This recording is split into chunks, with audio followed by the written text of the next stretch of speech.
alamin, wassalatu wassalamu ala asyrafil anbiya'i wal mursalin wa ala alihi wa sahbihi ajma'in. Amma ba'd. Pertama, marilah kita bersyukur kehadirat Allah Subhanahu wa taala dengan mengucapkan alhamdulillahirabbil alamin. Kemudian bersalat kepada Rasulullah dengan mengucapkan Allahumma shalli wa sallim ala sayyidina Muhammad wa ala ali sayyidina Muhammad. Pada kesempatan kali ini saya akan mengulas atau membedah sebuah buku yang berjudulkan Halal dan Haram Ruqyah yang dikarang oleh Musdar Bustamam Tambusai. Jadi buku ini berisi tentang tuntunan syariah mengatasi sihir, gangguan jin dan pengobatan dan berbagai penyakit rohani dan jasmani. Nah, perlu kita ketahui dulu apa itu ruqyah. Menurut ruqyah berasal dari kata roko yarqi yang berarti at-ta'widz, artinya memohon perlindungan. Itu menurut bahasa. Jadi menurut istilahnya kita ambil dari perkataan Syekh Abdul Aliyah Muhammad bin Yusuf Al-Jurani yang mengatakan bahwa ruqyah syariah itu memohon perlindungan kepada Allah dengan membacakan ayat-ayat Al-Quran atau membacakan nama-nama Allah, nama-nama sifatnya, dan membacakan doa-doa maksurat yang tercantum dalam Al-Quran dan hadis. Jadi apa sih hukum ruqyah tersebut? Hukum ruqyah jika menurut syariah boleh atau disebut juga ruqyah syariah, yaitu ruqyah yang sesuai dengan tuntunan syariah. Jika ruqyah tidak sesuai dengan syariah, maka ruqyah tersebut hukumnya haram, seperti dia meruqyah dengan membacakan mantra atau menggunakan sihir dan lainnya yang biasa dilakukan oleh tukang sihir. Ini sudah jelas hukumnya, yaitu haram.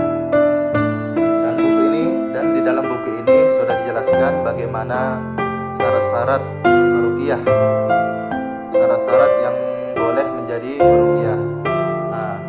Di sini disebutkan dua bagian, yaitu syarat pokok dan syarat pendukung. Pertama, syarat pokoknya yaitu dia memiliki akidah atau ilmu tauhid yang mantap. Mengapa?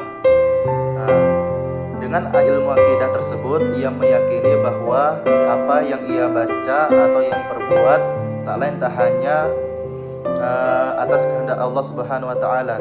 Jadi ayat yang dibacanya, ayat Al-Quran yang dibacanya itu hanya sebagai perantara penyembuhan saja, dan hakikatnya Allah yang dapat menyembuhkan si pasien tersebut. Kemudian syarat selanjutnya itu dia memiliki ilmu syariah, seperti dia mengetahui dan paham akan ibadah sholat, puasa, berwudu, dan ibadah menyangkut fikih yang lainnya. Kemudian selanjutnya dia memantapkan ibadah. Tak hanya memiliki ilmu, dia juga mengamalkan ilmu. Dia mengerjakan kewajiban dan sunnah Rasulullah SAW. Kemudian syarat selanjutnya yaitu dia memiliki akhlakul karimah. Kenapa? Karena dengan akhlakul karimah dia bisa memiliki tauladan yang baik, bisa menjadi contoh bagi orang-orang di sekitarnya. Tak hanya dia membacakan Al-Quran, tetapi juga mengajak orang kepada jalan yang baik, mengikuti akhlakul karimah yang seperti contohkan Nabi Muhammad SAW. Karena ruqyah syariah ini juga mengandung nilai dakwah. Kenapa bisa? Karena dalam ruqyah syariah ini tak hanya membacakan Al-Quran, namun mengajak pasien, orang yang diruqyahi tersebut, kembali ke jalan Allah, karena dia mungkin telah mengerjakan hal-hal kemaksiatan yang sudah jelas kesyirikannya, seperti dia meminta bantuan kepada dukun. Jelas itu sudah diharamkan perbuatan syirik. Nah, di sini ruqyah berdakwah, mengajak si pasien untuk kembali ke jalan Allah. Di sini nilai dakwah ruqyah syariah. Dan kemudian syarat pendukung yaitu yang pertama, tempat harus kondusif. Kenapa? Karena dalam ruqyah syariah itu dengan membacakan ayat Al-Quran, sedangkan ayat Al-Quran harus dibaca pada tempat yang bersih, suci, dan kondusif. Tidak boleh sembarangan dibaca di tempat yang kotor atau yang bernajis. Kemudian syarat selanjutnya dia sudah menikah, agar terhindar dari fitnah apabila dia mengobati si pasien yang perempuan agar dia terhindar dari fitnah tersebut, maka lebih baik si ruqyah tersebut sudah menikah. Kemudian selanjutnya yaitu dia memahami akan ilmu tibbun nabawi, yaitu pengobatan ala Rasulullah Shallallahu Alaihi Wasallam. Nah, apakah apa saja yang dibaca untuk meruqyah seseorang? Banyak sekali ayat ruqyah dalam Al-Quran yang bisa kita baca untuk meruqyah. Namun yang sering kita ketahui, yang sering kita dengar atau bahkan kita hafal yaitu surah Al-Fatihah. Karena surah Al-Fatihah ini sudah disabdakan Nabi bahwa di dalam surah Al-Fatihah ini adalah penyembuh bagi segala penyakit. Jadi surah Al-Fatihah ini adalah penyembuh segala penyakit, dan sudah banyak dibuktikan oleh para ulama kita, juga guru-guru kita dalam mengobati seseorang yang terkena gangguan sihir.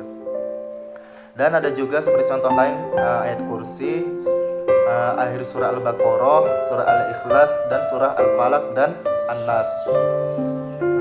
Itulah ayat-ayat yang sering kita dengar untuk meruqyah.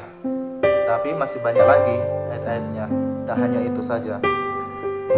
Dan kemudian jika kita tidak mampu menemukan seseorang meruqyah, bagaimana? Apakah kita bisa meruqyah diri kita sendiri? Jawabannya bisa. Bagaimana? Nah, sesuai dengan ayat-ayat tadi yang telah kita ketahui, kita bisa membacanya. Misalnya kita membacanya ketika waktu tidur. Kenapa? Karena gangguan sihir itu lebih merasuk ketika kita tidur. Karena ketika kita tidur, pikiran kita lagi kosong dan ruh kita lagi kosong pula, jadi mudah dimasuki oleh seperti gangguan sihir tersebut. Nah, sebelum kita tidur, kita membacakan seperti Al-Fatihah, kemudian ayat kursi, surah Al-Ikhlas, kemudian Al-Mu'awwidzatain, yaitu An-Nas dan Al-Falaq. Bagaimana caranya? Yaitu dengan seperti diajarkan Nabi, mengangkat tangan, kemudian membacanya. Setelah dibaca, ditiupkannya ke kedua telapak tangan, kemudian mengusapkannya ke seluruh bagian tubuh yang dapat kita jangkau, seperti ini ya. Nah, itulah seperti ajaran Nabi agar kita terhindar dari gangguan sihir dan lainnya. Namun seperti yang ada juga yang diajarkan dari guru kami, yaitu amalannya yaitu membacakan Bismillahirrahmanirrahim sebanyak 21 kali. Nah, apakah faedahnya? Yaitu kita terlindungi dari segala macam bahaya, maupun dari langit dan dari bumi. Kemudian kita terhindar dari misalnya kebakaran, kemalingan, maupun malapetaka lainnya yang menghampiri kita, sehingga kita semalaman akan terlindungi oleh Allah Subhanahu wa Ta'ala. Nah, mungkin intinya boleh-boleh saja hukum ruqyah tersebut asal sesuai tuntunan syariah. Jika kita melakukannya sesuai dengan syariat Islam dan kita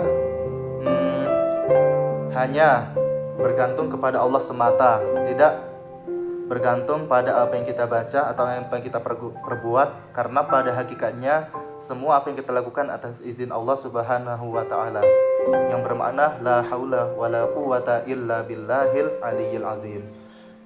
Mungkin sekian yang bisa saya sampaikan mengenai buku ini. Kurang lebih saya mohon maaf yang sebesar-besarnya. Saya akhiri. Wassalamualaikum warahmatullahi wabarakatuh.